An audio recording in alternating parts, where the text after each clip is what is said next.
మంచిర్యాల జిల్లా చెన్నూరు నియోజకవర్గం మందమారిలో మార్చి 14 జనసేన పార్టీ ఆవిర్భావ దినోత్సవ సభ చలో పిఠాపురం పోస్టర్ను జనసేన పార్టీ ఉమ్మడి ఆదిలాబాద్ జిల్లా విద్యార్థి విభాగం అధ్యక్షుడు ఆవుల సాగర్ ఆవిష్కరించారు.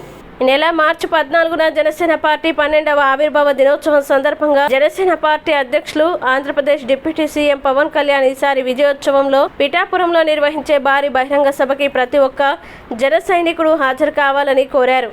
పవన్ కళ్యాణ్ మాట మీద నిలబడే వ్యక్తి అని 2024 మార్చి 14న పవన్ కళ్యాణ్ గారు మాట్లాడుతూ 2025లో గెలిచి జనసేన పార్టీ ఆవిర్భావ దినోత్సవాన్ని జరుపుకుందామని చెప్పి మరీ గెలిపించారని కొనియాడారు. ఈ కార్యక్రమంలో ఉమ్మడి ఆదిలాబాద్ జిల్లా విద్యార్థి విభాగం ఆర్గనైజింగ్ సెక్రటరీ మేకల పవన్ కళ్యాణ్, శ్రవణ్ కుమార్, అర్చనపల్లి చరణ్, రాజు, శ్రీనివాసులు పాల్గొన్నారు. ఆవుల సాగర్ జనసేన పార్టీ ఉమ్మడి ఆదిలాబాద్ జిల్లా విద్యార్థి విభాగం అధ్యక్షుడు. ఎన్నికల ప్రచారంలో భాగంగా 2024లో పవన్ కళ్యాణ్ గారు ఒక మాట చెప్పారు. వచ్చే 2025 మార్చి 14వ తేదీన గెలిచినాకనే మనం ఆవిర్భావ దినోత్సవాన్ని జరుపుకుందామని చెప్పాడు. అతను చెప్పినట్టుగానే గెలిచాము. భారీ ఎత్తున 100% స్ట్రైక్ రేట్తో నిలబడ్డ ప్రతి చోట గెలిచిన ఏకైక దేశంలోనే ఏకైక పార్టీ జనసేన పార్టీ అని జనసేన నాయకులుగా గర్విస్తున్నాను.